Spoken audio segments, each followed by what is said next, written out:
Story number one. This happened 5 years ago, and it still messes with my head anytime I'm anywhere near a funeral home. It had taken a major toll on my mental health, but even now some days, my mind wanders off to think if there are things from the other world that exist. On a night shift in a small city, I was running patrols solo due to a flu bug that had run through the department. At about 2:40 a.m., a call came in for a possible break-in at Miller Funeral Home. I almost laughed. It was the dead of winter, middle of the week, and this part of town was a ghost town after sunset. Dispatch said a caretaker was convinced someone was sneaking around inside, but he didn't sound sure if he wanted the cops or an exterminator. When I showed up, the air felt weird. Not cold exactly, but heavy, like the air right before a thunderstorm. The old brick building was lit only by a dim porch light in the kitchen window over the side door, a sick yellow glow, barely cutting into the dark. The caretaker, Stan, was standing on the front steps, wringing his hands and looking like he'd seen a ghost. He told me, eyes big and darting, that he'd been napping in his office and kept hearing the work bell ringing in the embalming suite.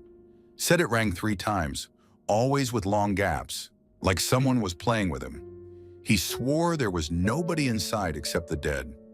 I told him to wait outside, chalked it up to nerves, and went in to clear the place. The funeral home was completely silent except for that soft hum you get from old fluorescent lights. There was a smell, hard to describe, cheap disinfectant, but underneath that, something old, like damp velvet. I checked the viewing rooms, empty. The carpet was so thick it muffled my steps, making the night feel even stranger. Heading past the display caskets, I walked down the hall toward the prep area. It was colder here, enough that my breath fogged in the air. That's when I heard it, a sharp, clear ding. The bell cord swung gently over the big marble sink, as if someone had just let go. Not a mouse, not the heating, nothing close by but polished steel and tiled walls. I called out, standard procedure, and got nothing back but my own voice echoing. The next thing that happened cracked my mind. It is hard to explain without sounding like I'm bullshitting. I heard a scraping noise behind me. When I turned, every overhead light began flickering in sequence, like someone was running invisible hands under the bulbs, one after another. It didn't look like any normal electrical problem. Each one blinked just as I walked past, as if they followed me. By the time I reached the back corridor with the fridge units, my mouth was as dry as cotton. I counted 4 stainless steel doors. Just as I was about to turn away, each fridge door made a low, mechanical buzz, and all 4 popped open at the same time. My flashlight caught the inside of the closest one. Empty, thank God. The heavy coffin in the back, meant for a morning service, gave a long, slow creak as the lid shifted upward. It sounded more like an exhale than anything made by wood. My radio crackled, pure static. I pressed the button to check in with dispatch. Nothing. The silence grew. Then, clear as anything, I heard a rush of whispering voices funneling down the hall. Not words, just the soft, overlapping sound of dozens of people whispering at once. The hair on my arm stood up. The last straw was as I stepped back into the hallway. I felt something cold and dry, not quite a shove, but a clear touch on my forearm. I spun. No one. The skin felt stiff and numb, as if I'd grabbed an ice cube barehanded. But then, I heard a laugh. A weird one. And soon a figure now stood in front of me. The hallway was dark, making it difficult to look at the person standing there. Suddenly a light buzzes, and I see a faint silhouette. Stan standing, pale just like a doll. I call out to him, but there's no response. He starts coming towards me, his movements mechanical. I try calling Stan, but now, weirdly, he is running, and suddenly another light buzzes. This time, when I see him, I see a knife in his hand, darting straight towards me. Before he was about to reach, I heard another voice. This time it was Stan again. Only this time it comes from the exit, where I had left him to check inside the building. The silhouette vanished, disappearing into thin air. I finally got through to dispatch. My voice sounded rattled, even to me. I told them the building was clear, just to be done with it. When I walked past the viewing parlor on my way out, the empty chairs were facing the wrong direction. I could swear they'd all been perfectly lined up before. The caretaker sobbed when I told him everything was fine. He never met my eyes as he thanked me.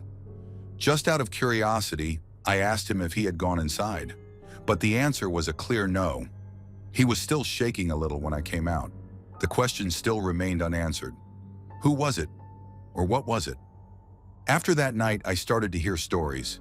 The ex-embalmer who died of a heart attack in that back hall, people seeing movement in the windows at night. Some guys at the station say it's just bad wiring, old houses settling, sleep deprivation. Maybe sometimes your mind just fills in the blanks when you're tired and alone. All I know is, now and then, if I drive past Miller at night, I roll up my window. For a second, I swear I hear the faint tap of that bell. The shadow of someone holding a knife, just waiting to attack me in the back seat, still haunts me. I just know that I'll never, ever volunteer for the night shift funeral home call again. Definitely not alone. Story number 2. This is one of those calls that burned itself into my memory, and over a year later, it still creeps me out in a way no burning house or accident scene ever has. It was early spring, right after daylight savings, and Southside Hospital had been shuttered for almost a decade.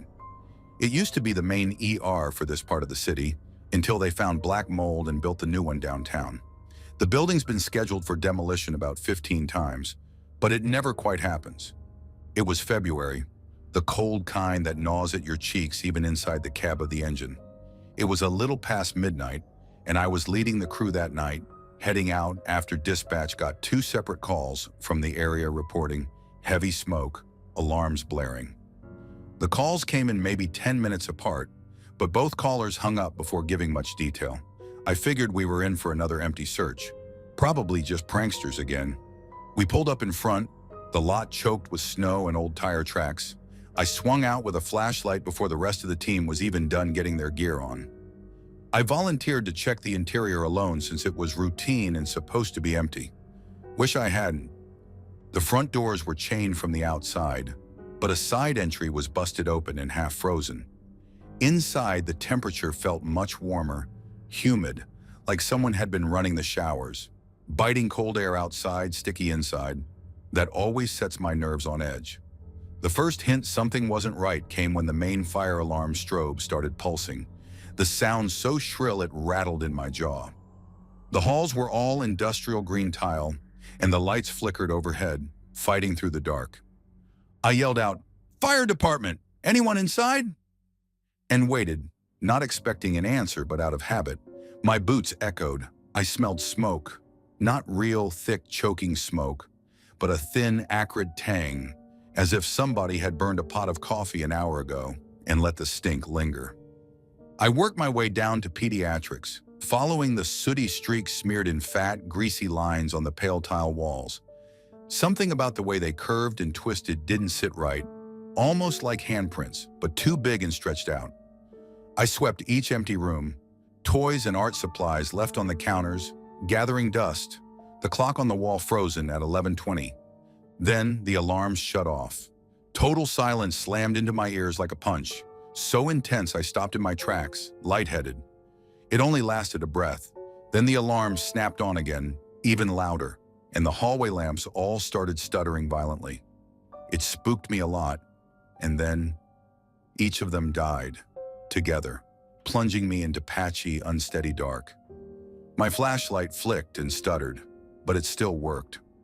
On my radio, I tried to check with the team outside. All I got was static. No voices, no familiar hiss. I kept saying my name, their names, thinking maybe the walls were too thick, or maybe my nerves were working overtime. I stood still a moment, just listening, every part of my body prickling. That's when I heard the sobbing. A woman, not loud wailing, but the wet, broken hiccuping, breathing you hear from someone alone and scared. It came from the surgery wing, maybe 30 feet away, behind double swinging doors covered in grime. I stepped closer, half expecting to see a squatter or kids hiding, but honestly, hoping it was just my mind or a weird echo. I pushed open the doors. My light fell on metal gurneys, an overturned instrument tray, dust thick enough to muffle my steps. The crying cut off with a hiss like someone sucking in air after a long underwater dive, replaced by a scraping sound along the far wall.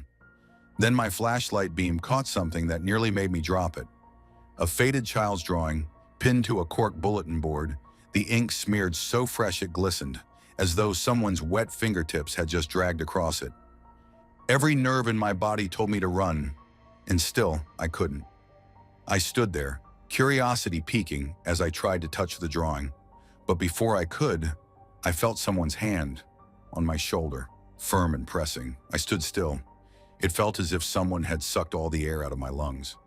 I couldn't move, like someone holding me still. After what felt like minutes, I looked back, slightly tilting my head to the side. Nothing, complete silence swallowing me, and the faint humming of the lights somewhere out in the hallway. I backed out quickly. The alarms blared, then fell silent again. Then, all at once, doors started slamming upstairs. 1, 2, 3, then rapid, overlapping claps like hundreds of doors banged shut in sequence. I looked up. Above the stairwell, something flitted across the landing. I just caught a glimpse of it, pale and impossibly thin, moving too quick to track. Not a person, not an animal, just pure motion. I got my courage together and forced myself up the stairs. Each step felt like I was climbing deeper into something thick and soupy, like walking underwater. At the top, near the old nurse's station, my headlamp reflected off the bare glass of a locked supply cabinet. Just for a split second, I saw the faces. Grayish, out of focus, impressionistic, but at least 4 or 5 of them, staring back. They looked half awake, eyes fogged over, mouths open as if mid-scream or mid-breath. I spun and bumped my knee on the gurney, the metal shock so real and grounding that I snapped back, panting. I ran back down, calling out for my crew. The alarm started up again, shrieking so loud it rattled my vision, then abruptly cut off as I hit the same corridor I started in. The sooty marks on the walls were gone, or maybe they'd moved.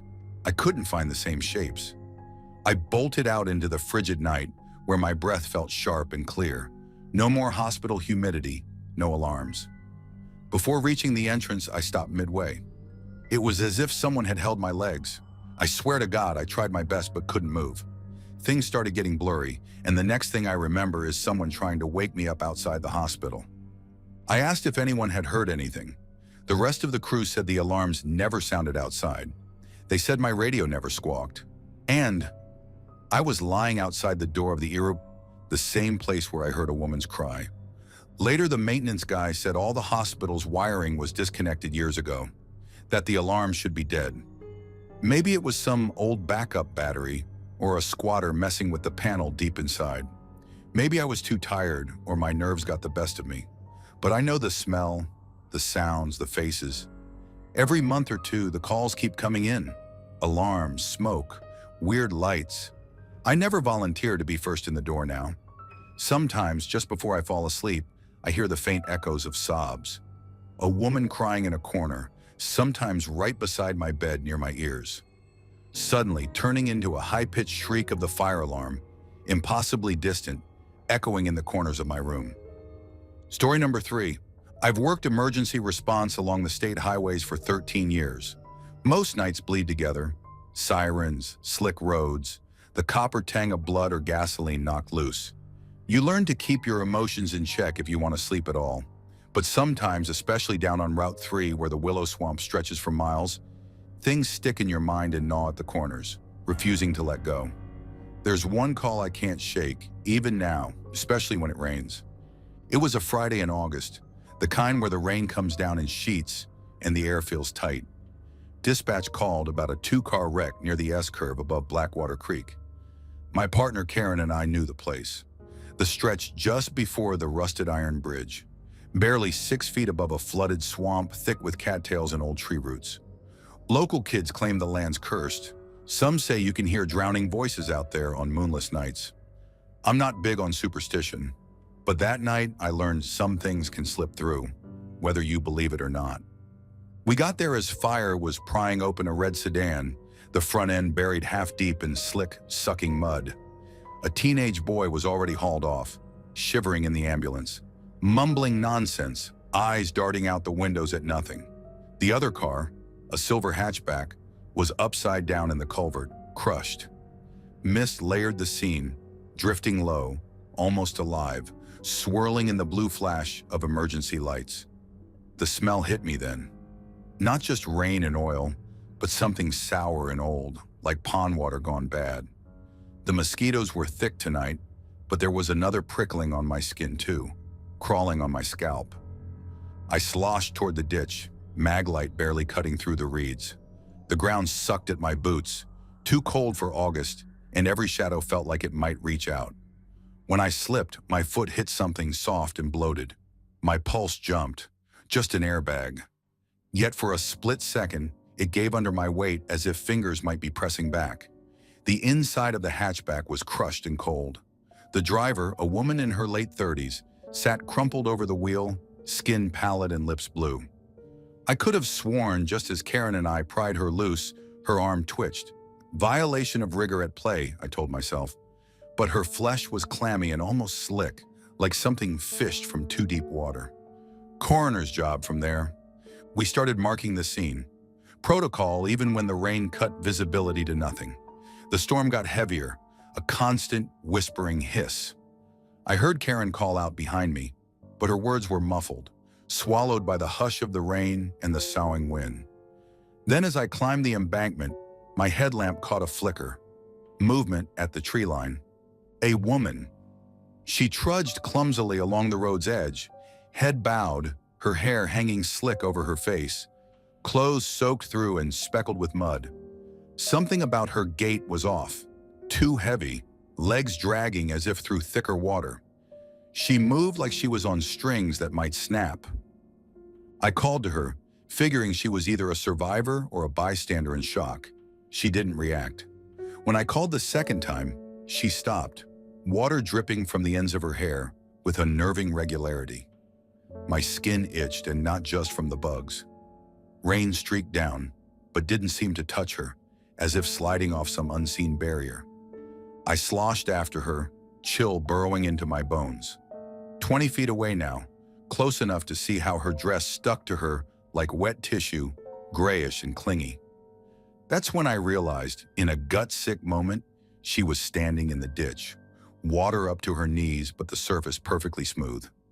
No ripple, no wake, just her, rooted there, turning her head with unnatural slowness. I should have backed off, but I couldn't move. She turned enough so her face was half lit, skin the color of rotted driftwood, swollen under the eyes. No whites, just sunken ink-black sockets, hungry and bottomless, glimmering faintly at the edges. She stared right at me, meeting my eyes, and I felt a pressure inside my head, like I'd swallowed a mouthful of ice. The creepiest thing, the ditch was almost to a level where one would drown instantly if went near or inside. Flash floods are dangerous, but she stood as if she was either floating on water or something had been supporting her. The only question, how could she support herself in a ditch like that? I couldn't believe what I saw before. I realized that between standing still, not able to move, and watching the woman, I had walked off, covering enough path that I was just a few miles away from entering the ditch. I tried my radio, only static, sharp, painful, almost patterned, like breaths choking in water. The woman raised a hand, fingers thin, impossibly long, the nails black and jagged, and pointed past me, toward the water's edge. Her mouth hung open, jaw loose and trembling, as though something were trying to slip out between her teeth. When she spoke, or tried to, a wet, gurgling rattle stuttered from her throat. "My boy, my son!" It was less speech than a bubbling, almost hungry groan. Suddenly, the air weighed twice as much. All I heard was my pulse, the endless whisper of rain, and that awful sound. I forced myself to look where she pointed. Black water sliding under the old bridge. Nothing but dead reeds and the stinking overflow, ambulance lights pulsing through the fog. When I turned back, she was just gone. No trace, not even a ripple. That chill didn't leave as I double-timed it back to the others. Karen looked up, frowned. "You see something?" I struggled to explain, but their faces showed the usual mix. Polite judgment edged with concern, like maybe I was coming undone. One firefighter muttered, Stay out the swamp after dark, man. I tried to laugh, played it off, but the image burned on my eyelids. Her drowned face, that dragging, unnatural way she moved, and those blank, collapsing eyes drilling into mine. After we wrapped up, the ride back was silent. Just as we cleared the bridge, I glanced in the rear view. Rain splashed the glass, but for a second, the shoulder flashed white in the headlights. A woman, her arms dangling, watching us go, hair plastered to her hollow cheeks. My chest seized. All the way home, I felt like something was hitching a ride just behind my seat. Something cold, dripping, silent. Couldn't sleep that night. I dug up some old archives, found a half-remembered article from the 80s about a mother and son swept off the bridge in a flood. Car found days later, doors flung wide to the swamp, both gone. All that remained was a rotted booster seat and a pale, broken toy. No pictures, no names. Just 2 words scribbled in the margin. Still missing. I started avoiding Route 3 after that, whenever I could. Friends joke about superstition, but sometimes driving past flooded ditches on a stormy night, I'll see smudged footprints leading all the way to my doorstep. I tell myself it's nothing. Mud-tracked home, rain-soaked boots. But I always check the locks, and I never ever stop near that willow swamp, no matter who or what I think I see waving from the water's edge. Story number 4. I'll start by saying I've worked for the city police for over a decade. Most of my calls are routine. The night I responded to the call at 319, Cohasset Street was supposed to be just another welfare check. I figure I'm a practical guy, not someone given to seeing ghosts and shadows. But what happened in that apartment still crawls under my skin. It started with a call from an elderly neighbor, Mrs. Krantz, who said she hadn't seen the lady in 3B. Her name, according to the tenant sheet, was Helen Grigg, for close to a week. What really pushed her to call, she said, was the voice. She's always talking, she told dispatch, or somebody's talking in there. All night, every night. I arrived around midnight, the hallway bright with those fluorescent bulbs that make everything look sickly gray. Static crackled from some old radio down the hall. I knocked. No answer. From inside, I thought I could hear the muffled drone of a television, and beneath that, a voice. A woman speaking rapid fire. Something about the sound made the hair on my arms prickle, though I told myself it was just the building acoustics. I announced myself, knocked again, and finally got the super to unlock the door. The apartment felt old and humid, stuffy. An overgrown ficus drooped in the corner. The air had that faint scent of mildew, with maybe a chemical undertone. It stung in my nose. The TV cast blue static onto the sofa, where Helen was slumped sideways, covers wrapped around her, but her feet bare, one ankle twisted awkwardly. She looked small and tired, mouth slightly open, asleep. She was talking in her sleep, non-stop. Fast, nervous muttering mixed with little gasps, the syllables running into each other. It sounded like another language, but not one I recognized. Maybe something Slavic, or just gibberish. The neighbor peeked around my shoulder, wringing her hands. "Listen, you see?" she whispered. I paused and listened harder. "You can't see me. Don't look." A phrase in English, swallowed quickly by more of the strange language. Her lips barely moved, the words pouring out as if someone else was breathing through her. As I stepped closer, Helen's head lolled sideways. I meant to check her pulse, but as I leaned in, she stopped speaking. The TV flickered, and for just a second, I swear on my badge, the reflected face in the glass wasn't hers or mine, but something older, jaw slack, eyes wide and cloudy, a face I couldn't place but felt I should recognize. I blinked and it was gone. Static. I chalked it up to exhaustion, told myself I'd drunk too much diner coffee on the way in. I gently shook her shoulder. She startled awake with a sharp, raw gasp, eyes flying open, wild and confused. For a long moment, she just breathed, shuddering, looking everywhere but at my face.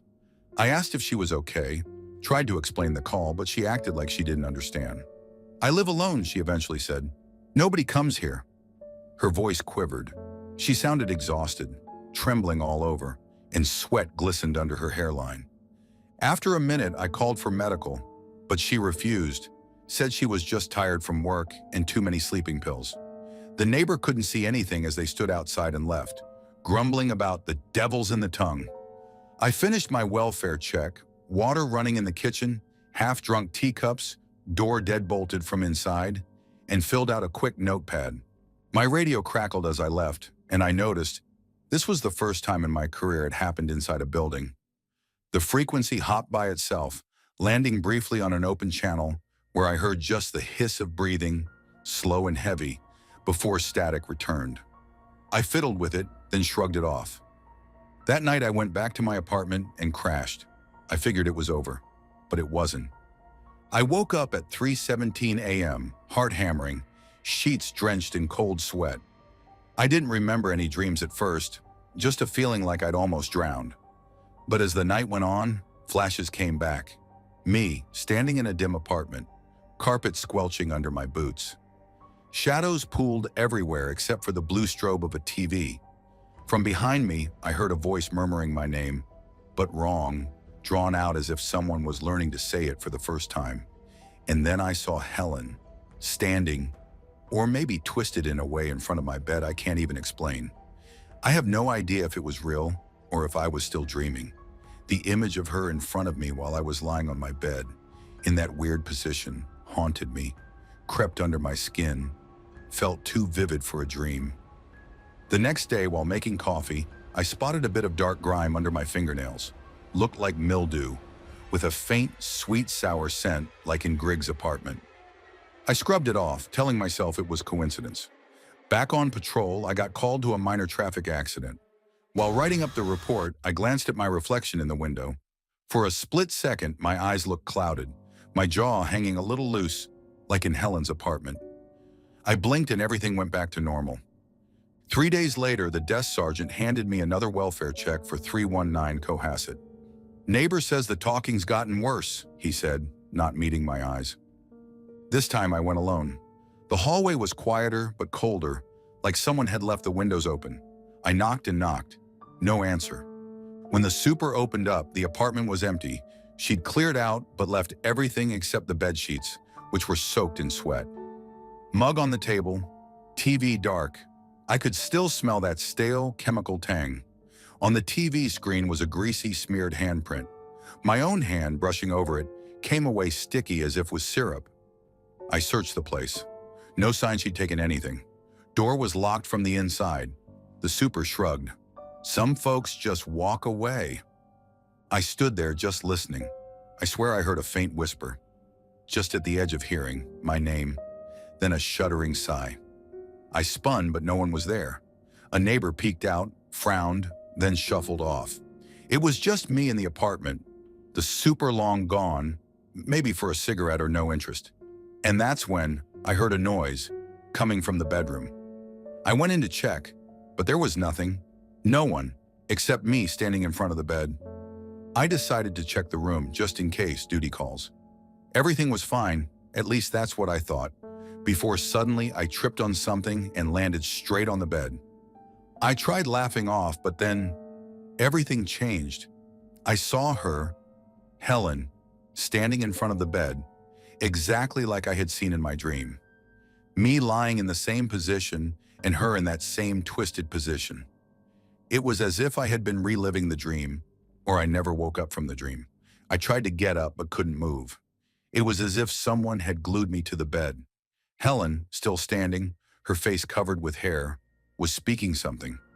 Same rapid fire, something I couldn't understand but felt as if it was directed towards me.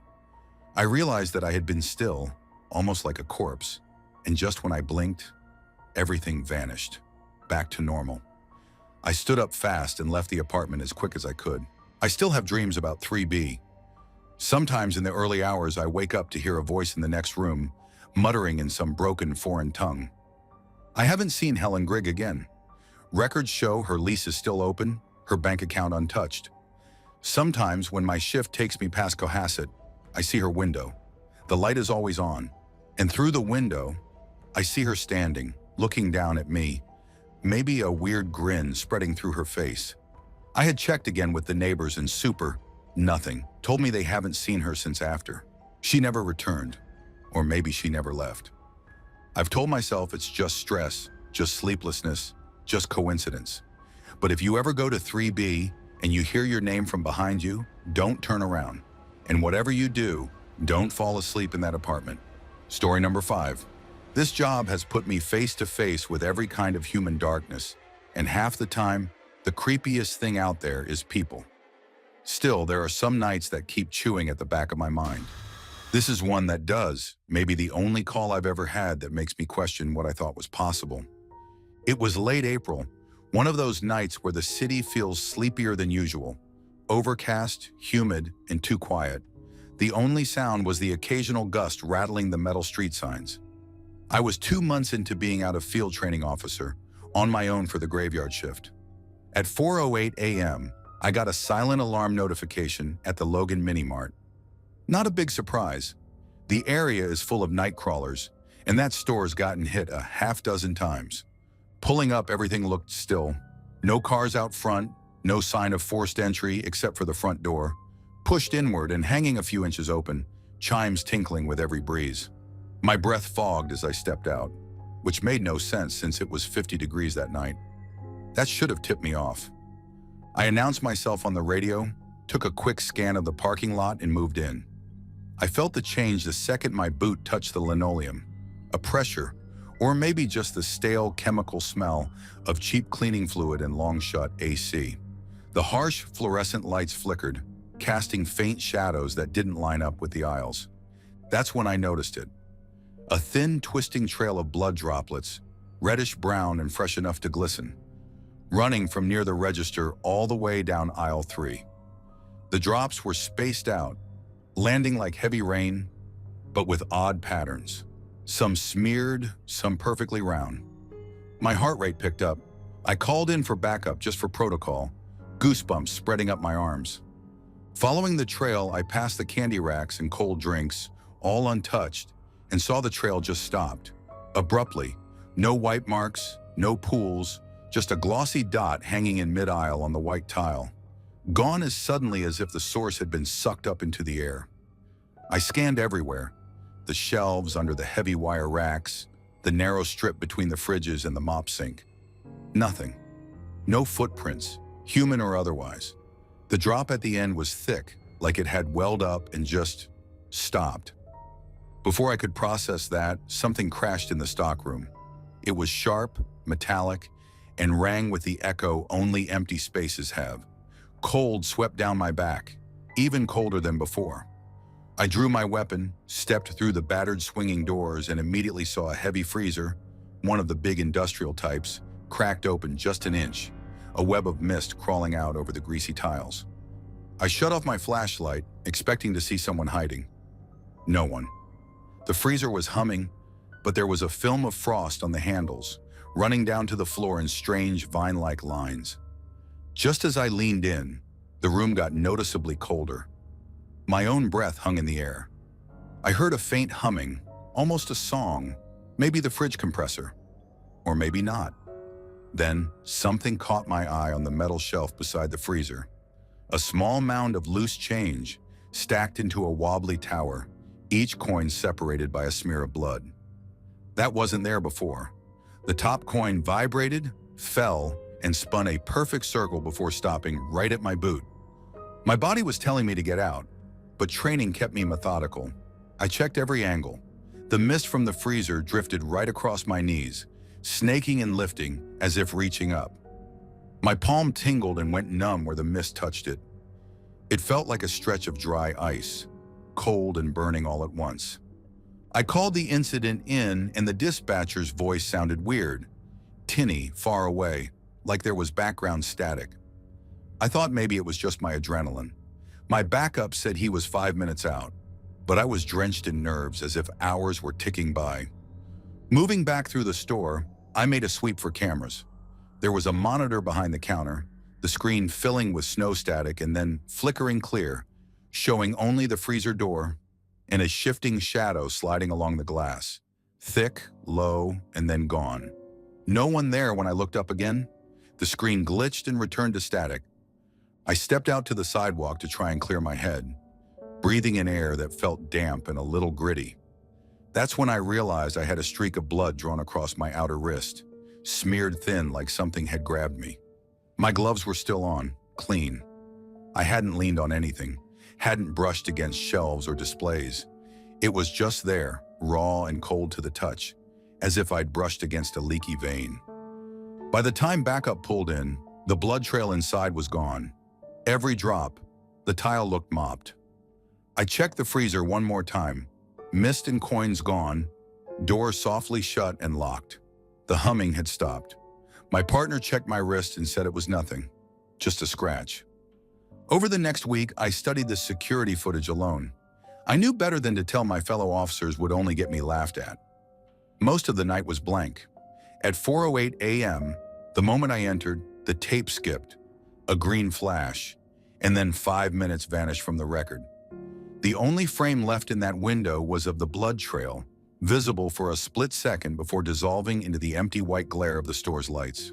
No shadow, no person, just a figureless trail of blood ending nowhere. I chalked it up to condensation, or bad wiring, or just overtired eyes seeing what I wanted to see. Maybe that is what had happened. I haven't had a real explanation since. And every time I stop by Logan Mini Mart on patrol, even in broad daylight, I steer clear of all aisles, especially aisle 3. Sometimes when I'm alone and it's quiet, I still catch a phantom chill coiling up my wrist and a faint rusty tang in the air. Not quite blood, but close enough to make my skin crawl. Story number 6, paramedicine isn't glamorous. Most shifts, it's just shuttling the elderly from care homes to ERs and back, dealing with confused patients, drawn-out paperwork, and the persistent grind of long nights. It was in the 3rd year of my career, after I'd learned not to get rattled, that I pulled the night shift at Maplewood Rest Facility and experienced something I still can't shake. Dispatch called at 2:18 a.m. for a code at Maplewood. Mr. Edwin C., age 82, another cardiac arrest. My partner Ray was one of those grizzled, unflappable types. We rolled up under sodium floodlights warm against the fall chill, brushed past the sleepy-eyed night nurse, and took the elevator up to room 242. The smell in the hallway, a mix of instant coffee, adult diapers, and floral deodorizer, always clings. But that night it was different. Sickly sweet, like artificial lilac masking some rot. I tried not to dwell on it. We found Mr. C supine, gurney straps loose, mouth open, and eyes already glazing. Nurse said he'd coded just 5 minutes earlier. Ray went through the motions, applied the pads, ran 2 cycles of CPR, checked the pupils, and time of death. No pulse, blue lips. Another after-midnight fatality. I recorded vitals and radioed for the coroner's tech. Ray left me to do the paperwork. I sat at the little desk by the curtained window, filling out the forms under a harsh fluorescent halo, tired, the whole building muffled, as if underwater. That's when I noticed the air thickening, getting cold and damp against my cheeks, like a freezer's breath. My arms goosebumped. Mr. C lay still on the bed, the sheet pulled to his chest. I heard a faint rasp, a dragging inhalation. I froze, watched. No breath fogged from his mouth. His chest didn't move, but the sound persisted, drawn, wet and subtle, as though someone exhaled through hidden plastic tubes. I blinked, trying to reset. The scent intensified, syrupy, almost like flowers in a closed crypt. Just as I signed the witness form, I caught movement on the sheet, pinkish stains, appearing as if from inside the fabric. 4 distinct round marks smeared outward from under his arm, like fingertips. They bloomed, then faded, as though the hand was slowly lifting off the sheet. The skin beneath stayed clean. My heart jackhammered. My radio hissed static. "You okay?" Ray called, but his voice buzzed like from underwater. I said I was fine, voice shaking, and looked to the door, but everything outside seemed further away, as if I'd been left in a bubble. "Please, don't leave me." It was spoken, not whispered, not quite a plea, but as if someone crouched at the other side of the curtain. I jerked around. Nothing. I checked under the bed, behind the washroom door, irrational with adrenaline. Only Mr. C, dead eyes reflecting the overhead glare. I started to clean my pen, nervous tick, when everything in the room seemed to grow heavier. The rolling med cart outside creaked softly, a drawn-out wheeze and then the sharp clang of metal on metal. I stepped out to look, but the hall was a strip of faded linoleum, empty beneath flickering ceiling lights. Doors shut, the nurse's desk vacant. Just when I was outside in the hallway, I saw Mr. C, wide awake, sitting on his bed, with blood smeared all over his face and upper body, waving at me in a mechanical way. It almost felt that he was not a human, but a doll in the form of human, keyed in and left to perform. For a moment, I felt as if my heart had stopped beating. I stepped back in slowly, still trying to process if Mr. C was awake, sitting, more importantly, alive. A burst of cold surged past me, like someone brushing by, a static charge raising the hair on my arms. Fog rolled in before I could see inside. Still not able to figure out how did fog roll inside the room, but when the sudden fog faded, everything went still, normal. Mr. C lying on the bed, dead. I slowly went near him, still creeped out that any time he can wake up and grab me. But nothing happened. I checked his pulse. Nothing. He was dead. Just as we had seen him when we first came here. But something which still stayed were the pink stains. I retreated to the desk. A dull beeping rose outside. The call bell at the end of the corridor pressed repeatedly, frantic. I swore, knowing no patient had the strength or clarity for that marathon pace. The nurse hurried past, muttering apologies, eyes darting past me as if she saw something in the shadows behind. I signed the death form, scrawled my notes, eyes flicking to Mr. C each time. After several minutes, Ray texted, "Coroner here, elevator in 5... I turned back. The pink stains on the sheets were gone, replaced by thick dew, sticky, the fabric pressed and shiny as if someone freshly lain there. But Mr. C.'s hands were untouched, clean as bone, like he'd never moved. The chill hung in the air. I tried to focus. The clock on the wall ticked much louder than usual. I felt a pressure building, tightening over my ears as though the room filled with water. Suddenly, the television in the corner blipped to life. A wall of static at low volume and faint garbled words swirling beneath it, hard to catch. But I swear I made out my own name, mangled, drawn out, buried in background whisper, followed by a rustle, like fabric wrenched or hands smoothing a sheet. I unplugged the TV. It kept up for 5 more seconds before going silent. The coroner arrived. I watched his reflection in the TV screen as he and Ray entered. 3 figures, though only 2 were in the room. For a breath, I saw a third person standing by the bed, hunched in gray, and then the image blinked out. Static again. I showed the coroner the stains, the weird dew, but by the time I did, everything was dry, immaculate. The sheet crisp, pale, folded as if no one had lain there all night. He gave me a look that veered between suspicion and pity. We wheeled Mr. C out, but I lingered. A strange reluctance, like my legs were rooted. I turned back from my clipboard and saw the window, faintly imprinted with condensation, not from outside, but printed on the inside. 5 fingerprints pressed into fog, trailing upward as if someone had tried to claw their way out or in. I wiped at the glass. Prints vanished. My arm tingled from cold even after I left the room. Back in the ambulance, Ray grumbled about me taking too long. The rest of the night was routine, but the chill clung to my clothes, the scent to my hands. When I checked our run sheet, my signature beneath "Witness Death" had smudged. The ink twisted, hard to read. The next morning, I asked the nurse if anything strange had happened before we came.